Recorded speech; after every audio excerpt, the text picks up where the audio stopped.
Hi everyone, my name is Rebecca, welcome back to my channel, and today we are doing my July wrap-up. I do not want to be filming this because I read a lot in July. We're gonna try and keep this quick. In the month of July, I read 5,606 pages across 18 books. I gave 3 books 2 stars, 6 books 3 stars, 1 book 3.5, 6 books 4 stars, 1 book 4.5, and 1 book 5. That gives an average of 3.4 stars. The first book I read this month was A Song of Wraiths and Ruin by Roseanne A. Brown. I gave this 3 out of 5 stars. This is a story inspired by West African folklore. It follows Malik and Karina. So Malik and his family are refugees and they're trying to find somewhere safe, but when his young sister is taken by an evil spirit, the only way he can get her back is by killing the princess. The other perspective we follow is Karina, the princess. She wants to perform a resurrection ritual using ancient magic, but to do that she needs a king's heart. And so she decides this tournament that is happening, she'll use it to marry the winner. And so, whereas Malik is using this tournament to try and get close to the princess to kill her. As I said, I gave this a 3 out of 5 stars. I think it's a really solid debut novel, and I'm definitely going to pick up the sequel when it comes out. But I had a couple issues. I felt that it used a lot of common tropes, and so it kind of felt like a story I've read before. It was a bit predictable. The characters and the plot, they were all okay. Nothing incredible, but they definitely weren't bad by any means. I will say, I liked Malik as a character, but I found his perspective quite boring. And then I wasn't the biggest fan of Karina as a character, but I did find her perspective more interesting. The thing that does stand out in this book is the world and the folklore that is used. It is so unique. I've never read anything like it before, and the way all of these magical creatures are written, it's so intriguing, and I'm definitely excited to pick up the next one. Next we're going to be talking about books that I read in Becca's 48-hour Bookopalathon. The book I read in Becca's Bookopalathon was The Steel Prince, which is the Shades of Magic Volume 1. They're a comic series which follow Prince Maxim, which if you've read the Shades of Magic book series, you'll know he's actually King Maxim in that. It follows him when he's younger. Because he has disobeyed his father, he gets sent to fight with normal soldiers, no being just princely. And it just kind of follows all of his adventures. I gave it a 4 out of 5 stars, which I find them a lot of fun. I think the art is so cool in it. It's really beautiful to look at. But I'm starting to think that comics just aren't for me personally, because they're just too quick that you can't really get in depth into the story. I'm definitely going to continue reading the Shades of Magic comic. Then book 3 of the month, which I also read for Rebecca's Bookopalathon, You Should See Me in a Crown by Leah Johnson. This is a story about a black bisexual girl. She has a dream to get into this college, but when that scholarship falls through, she's left feeling kind of hopeless because she has no other way to pay for her dream school, and she doesn't want to put that financial strain on her family. In her small town, the prom king and queen get some money to go towards their college, so she decides, despite the fact that she is not the usual type to go for prom queen, she's gonna go for it. So I gave this a 4 out of 5 stars. I can't remember any of these books in detail. So there was a particular conflict between her friend. I didn't feel satisfied by that resolution, but I suppose that is kind of how life is. Sometimes things aren't perfect, you just have to kind of forgive and forget. But I guess I like to hold grudges, so I didn't really like that. I wasn't the biggest fan of the romance in it. It was cute at times, but I didn't feel like it was fully developed.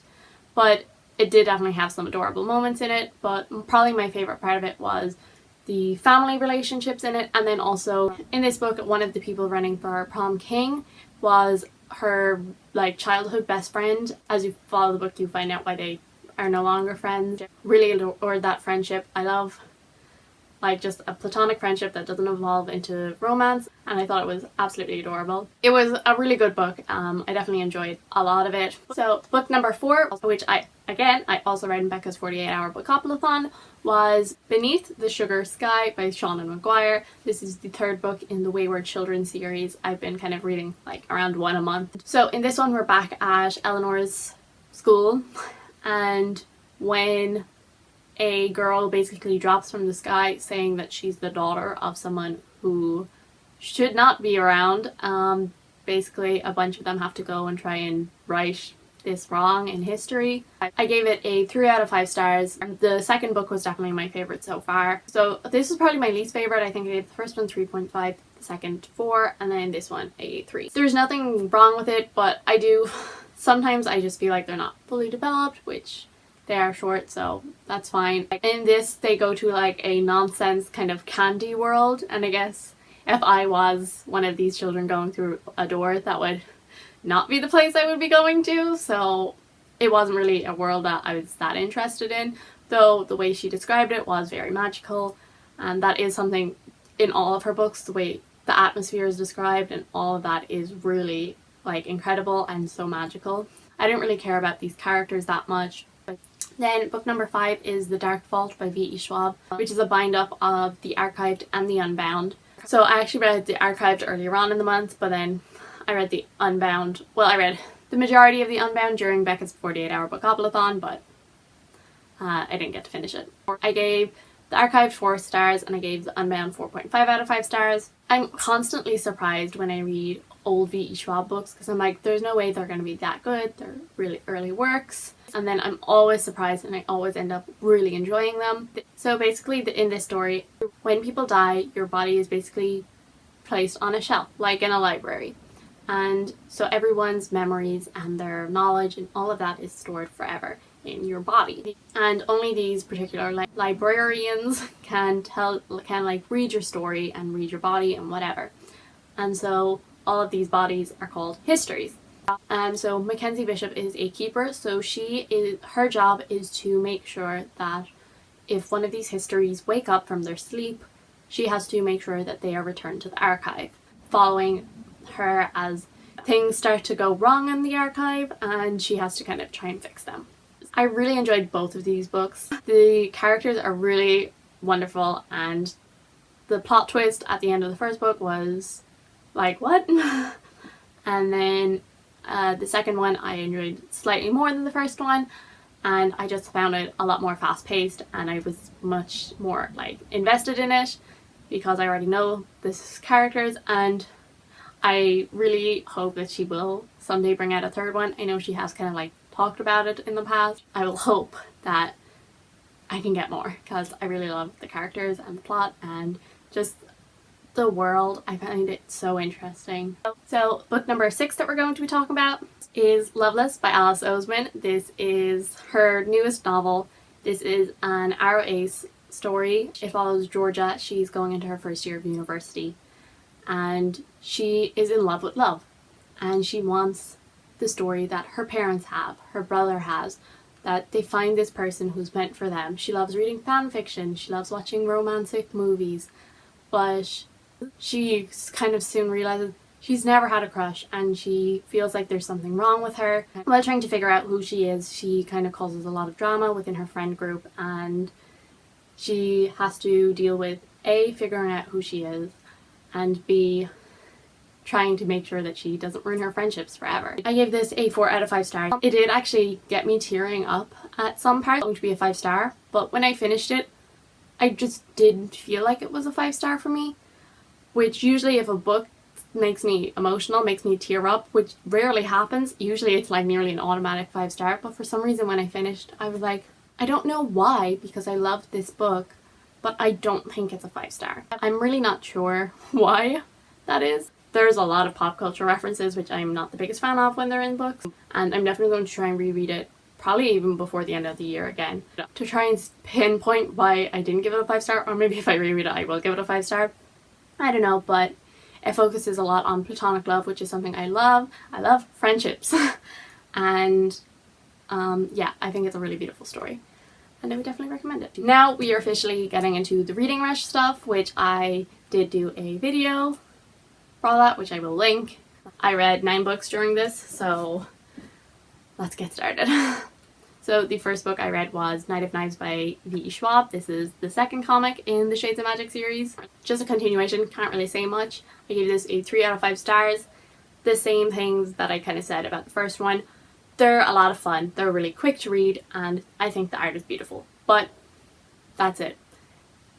Like, there's not that much happening, and because it's in such a short amount of time, you can have this really in-depth story and you can't really get to know all of these characters really, really well.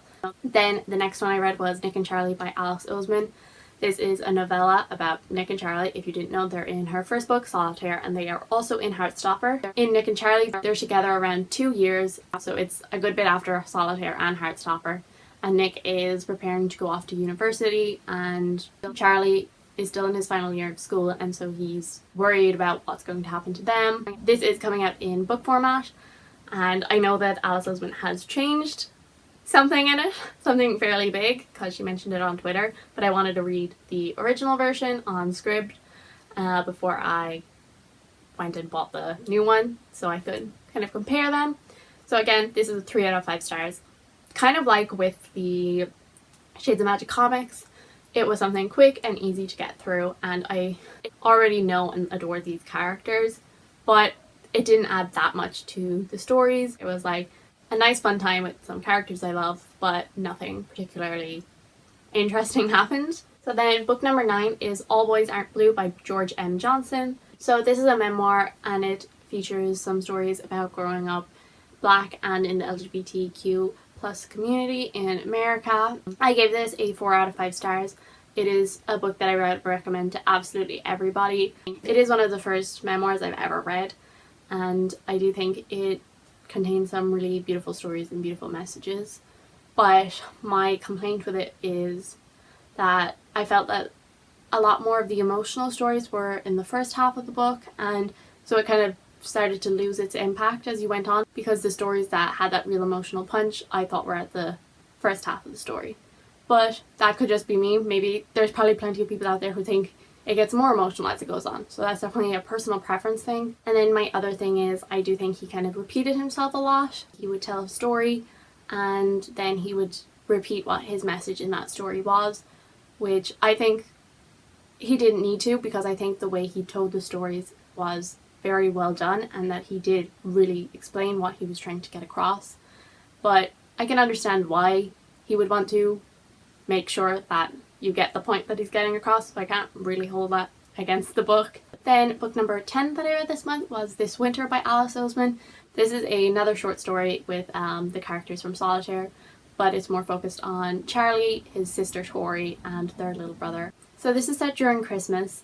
It's the Christmas before Solitaire happens, and so if you're reading the Heartstopper comics, it's like the Christmas that's coming, which if you read up to the current volume, it's summertime right now. So Charlie has had a pretty bad year with his mental health, and he kind of feels like a bit of an outsider and feels like people are either pitying him or they're judging him, kind of. Obviously his little brother is kind of oblivious to this and just kind of wants a happy Christmas, and Tori also kind of just wants to make sure that Charlie is okay, and it's just kind of all of their different problems that they're having with this Christmas. It has some really nice family moments and some really sweet moments between Nick and Charlie. Yeah, again, it's a 3 out of 5 stars. I have the exact same things to say really about this as I did about Nick and Charlie. I love these characters, but there's not much happening. It's just a short, sweet thing. Then number 11 was Lumberjanes Volume 1 by Noelle Stevenson and a couple of others. I didn't really enjoy this. I gave it a 2 out of 5 stars. It follows this group of girls who go to this like camp, and kind of supernatural things are happening and they're constantly getting themselves in trouble. And I just didn't care for it at all. I was just kind of bored by it, and I thought the art was cute, but I couldn't even name any of the characters or tell you anything about their personality. I just wasn't attached to them, and as I said, I don't think comics are my thing. So that's a shame, but I'll get over it. Book number 12 that I read was The Princess Diaries by Meg Cabot. Ooh. So if you didn't know what this is about, this is following Mia, and she discovers that she is actually the Princess of Genovia, and her life is, completely changed. I give this a 2 out of 5 stars. The movie is so much better, and I will stick by that. I really didn't like this book. I found Mia the most irritating character ever, and she had this obsession with the fact that she's flat-chested, and it was really weird.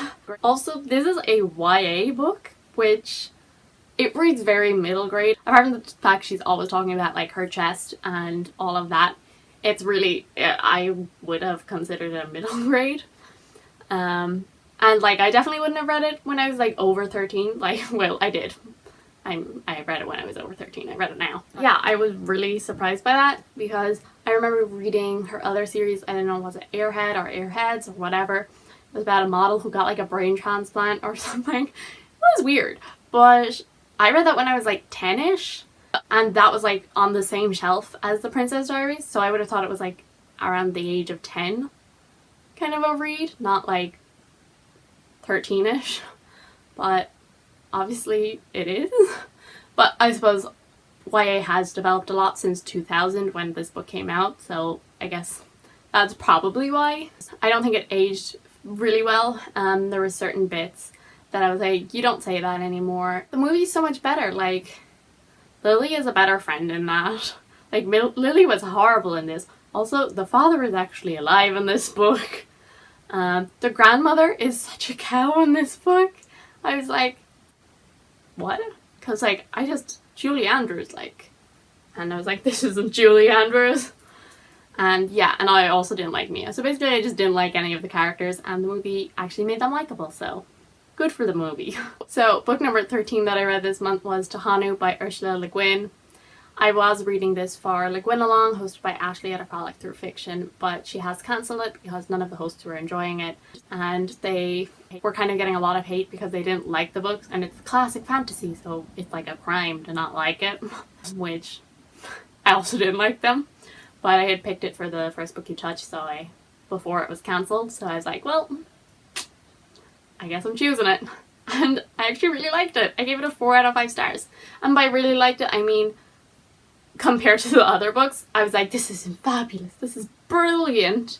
But like, compared to like other 4 stars, it's probably not that great. I just was so happy that I like actually like enjoyed it. So basically in Tahanu, we follow Tenar, who we met in the Tombs of Atuan, and then also Ged does show up, and basically Tenar is taking care of this child who was burned and like beaten really badly, and so she takes her in and is trying to care for her. It's not focused that much on magic or anything like that. It's very much focused on the fact that Tenar, who she was with Ogian, is that his name? The wizard, he was teaching her some magic, and so she actually had the ability to do that, but she felt that in this world she had no place as a witch, and so she ended up going and getting married and living a completely normal life. And it's kind of just, a lot of it is her internal monologue talking about how it is to be a woman in this world, and it's also dealing with the fact that after the Fire Shore, Ged is no longer who he used to be, and it's also dealing with him trying to figure out the repercussions of that. I really enjoyed it. I thought it was very interesting, and though it wasn't completely action-packed, there wasn't like huge adventures or anything like that, I really enjoyed it. I thought that the relationship between the characters was really well done, and I am going to continue the series. Then book number 14 that I finished this month was Supernova by Marissa Meyer. I gave this a 3.5 out of 5 stars. The Renegades trilogy follows Adrian, who is the adopted son of 2 of the biggest superheroes in the world, and then also Nova, who is part of the anarchists who are against the Renegades. So basically Nova blames the Renegades for her family getting killed, and she wants revenge, and so that's why she's with these people. And so basically she's given the job to go and spy on the Renegades. I enjoyed it. I thought it was a lot of fun, but I was a bit disappointed by some bits in it. So the main things that I struggled with is, number 1, it's really cheesy. Number 2, I didn't actually have the motivation to pick it up. When I picked it up, I was really enjoying it, I was having a lot of fun, and I was flying through it. But for some reason, I just didn't want to pick it up, so I had to kind of force myself to pick it up. And then number 3 is the ending. I thought the ending was kind of an easy way out. Throughout this story, you can see that the Renegades, yes, they're good people, but there is bad ideas that they have. And you can also see that the anarchists, they have some good ideas. They just want to protect the prodigies. Those are the people with superpowers, but their ways of doing it are a bit too extreme. So I was hoping that in this book there would be a nice conclusion to the fact that the anarchists do have a point, but the way they're doing it isn't right. And I was hoping that there would be some sort of like compromise, and that didn't happen. I thought the way that it did end was an easy way out of trying to figure out that problem. And then book number 15 that I read this month is Assassin's Quest by Robin Hobb. This is my only 5-star book of the month, but it is such a good 5-star book. I absolutely adore this. I'm in love with the story. It is the final book in the Farseer trilogy. The Farseer trilogy follows Fitz. When he is 6 years old, he is brought to the keep and by his maternal grandfather, and is basically given up and said, "This is your prince's illegitimate son, and I don't want to have to care for him anymore. I don't want to have to, feed him and whatever. And so he's basically your problem now." Fitz is brought back to Buckkeep, and he is raised by his father's stable hand. Because of his birth, he obviously doesn't have a right to the throne or anything like that, but he can also kind of get away with getting sent to, other kind of keeps and stuff, and people wouldn't really question it too much, and so he's basically in the perfect position to be made an assassin. And so that's kind of what the whole trilogy follows, and basically just a lot of stuff happens. And Fitz is basically at the center of all of it, and yeah. I immediately want to reread this whole trilogy, but I'm not gonna do that because it's a pretty long trilogy. I have grown to love Fitz so much as a character, and like by the end of the series, he's been through so much. I'm really nervous to read the future series because I know the next one doesn't actually involve any of the characters from the first one. Well, I think maybe like one shows up or two, but then the third trilogy in the realm of the Elderlings does go back to the characters that we were already familiar with. Yeah, if I didn't mention this, I am reading this because Becca and the Books is hosting Elderling Along with her book club, and I love watching their live shows because it's some of my favourite booktubers. I can't stop thinking about it. It's given me a bit of an existential crisis, and yeah, that's how you know it's good. My one complaint is that there was a bit around 60-70% of the way through that I thought was dragged out a bit too much, and it felt kind of a bit repetitive, but it wasn't that bad that I needed to lower my rating because I still just loved it so much. So, book 16 that I read this month was Starfish by Akemi Dawn Bowman. I gave this book 4 out of 5 stars. It follows a young girl called Kiko. She's Japanese American, and it just kind of follows this period of time in her life. She's just finished school. Her friends are leaving to go to college. She's kind of trying to figure out what's the next stage in her life. Her mother is terrible. Her brothers are kind of distant. Her parents are divorced, and her father has a new wife and 2 new children. And so it kind of just follows maybe like a month-ish in her life, and just kind of her trying to find her own way. I really liked this story. It wasn't a 5 stars. I kind of thought it might be when I was reading it, because it was really fast paced. I got so connected to the character immediately, and I'm sure so many people out there will relate to her even more than me. I just kind of felt for her a lot, not so much related. Yeah, I really felt for the character of Kiko, but I wasn't particularly attached to anyone else. I thought that it would be really emotional, and it would build up to something, but I felt that at the end it did build up to something, and I don't think much happened there. And so I think it's a really interesting kind of character study of Kiko and her trying to find her own way without her toxic and controlling mother. And I think it is a book that you should read. I think it's a really good book, but I just didn't absolutely adore it. I wasn't the biggest fan of the romance in there. Honestly, I think I would have preferred if it was just kind of stayed friends. I kind of wish there was a small bit more development of her kind of family relationships at the end of the book. Still a really good book, 4 out of 5 stars. I would definitely recommend it. Then book 17 I read this month was In an Absent Dream by Sean and Maguire. This is my least favourite of the Wayward Children series so far. I only gave it 2 out of 5 stars. Obviously I can't say much because spoilers, but this one follows Lundy, who does appear in the first book, and this is kind of her backstory of how she found this door and what her door was about. It had the potential to be my favourite, and that's what's really disappointing about it, because it did have the potential to be my favourite out of them so far. My favourite is the second one, and I did that because I really love like Jack as a character, and I found their world really interesting. And I also really related to Lundy as a character because she's just kind of a bit of a loner, you know, a bit nerdy. You know, she's all with her head stuck in a book, you know, very relatable. And her world is like a very logical world, which would be a kind of world that I would go to if I was one of these people going through a door. Unlike, as I said earlier, the world in Beneath the Sugar Sky, that's not the kind of world I would go to. One of those, you know, really like nonsensical, whimsical places. That's not where I'd go. I would be going to one of these kind of more logical places, like where Jack and Jill went or where Lundy went. And I really related to Lundy as a character. I thought the world that she went to was really cool.